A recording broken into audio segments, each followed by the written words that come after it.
Reflexión evangélica de Monseñor José Trinidad Zapata Ortiz. En el Evangelio de San Marcos, después de que Jesús llama a los primeros 4 discípulos, comienza su ministerio en la sinagoga de Cafarnaúm.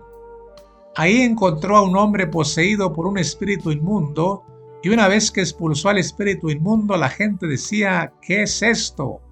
Una doctrina nueva expuesta con autoridad.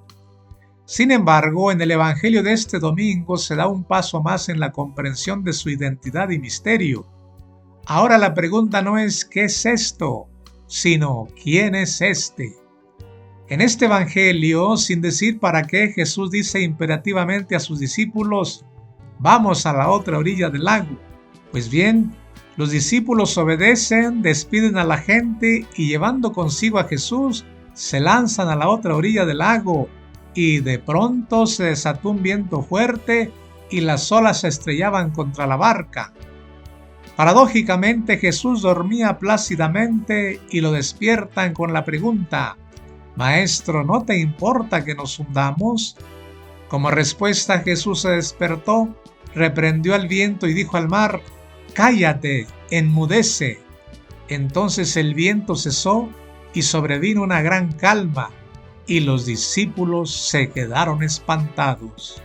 La palabra de Jesús y la obediencia del mar a su palabra suscita la pregunta: ¿quién es este? Y no sin razón, pues en el Antiguo Testamento Dios es el único que tiene poder sobre la naturaleza. Por ejemplo, separó las aguas del mar para que su pueblo escapara del faraón. El Salmo 107 dice que los que a la mar se hicieron vieron las maravillas del Señor. Dios suscitó un viento de borrasca que entumeció las olas, pero ellos en su apuro gritaron al Señor y Él redujo a silencio la borrasca y las olas callaron. De manera que cuando aquí los discípulos se preguntan ¿quién es este?, en cierto modo están dándose la respuesta: es Dios, pues solo Él tiene poder sobre las fuerzas de la naturaleza. También hay que decir que en los evangelios la barca es el símbolo de la iglesia y el lago o el mar representa el mundo que la iglesia, es decir, la barca de Cristo, tiene que atravesar a lo largo de la historia hasta llegar a la otra orilla, es decir, hasta el día final, cuando el Señor venga en su gloria. Mientras esto sucede, los discípulos están llamados a creer que el Señor va con ellos, y aunque parece que duerme, no es así, sino que quiere suscitar la fe de sus discípulos, fe que en este caso todavía no tienen, pues les dice: ¿aún no tienen fe?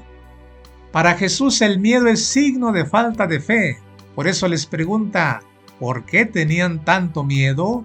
¿Aún no tienen fe?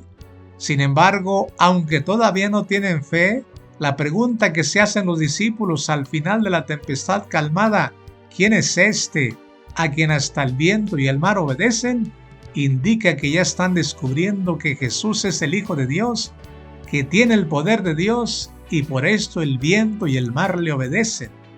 Hermanos, Jesús resucitado no solo tiene poder sobre las fuerzas de la naturaleza, sino también sobre la muerte y el pecado de nosotros si creemos en Él y lo hacemos Señor de nuestras vidas.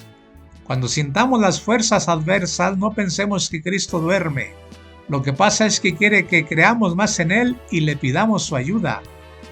Así pues, sabiendo que Él es el Señor que ha vencido la muerte y tiene poder sobre todas las fuerzas adversas que atacan a su iglesia y a sus discípulos, cuando tengamos adversidades, digámosle: Maestro, ¿no te importa que nos hundamos? Les aseguro que si lo hacemos, no se escuchará y calmará esas adversidades que tratan de hundir la barca de nuestra vida. Que así sea. La bendición de Dios Todopoderoso, Padre, Hijo y Espíritu Santo descienda sobre ustedes.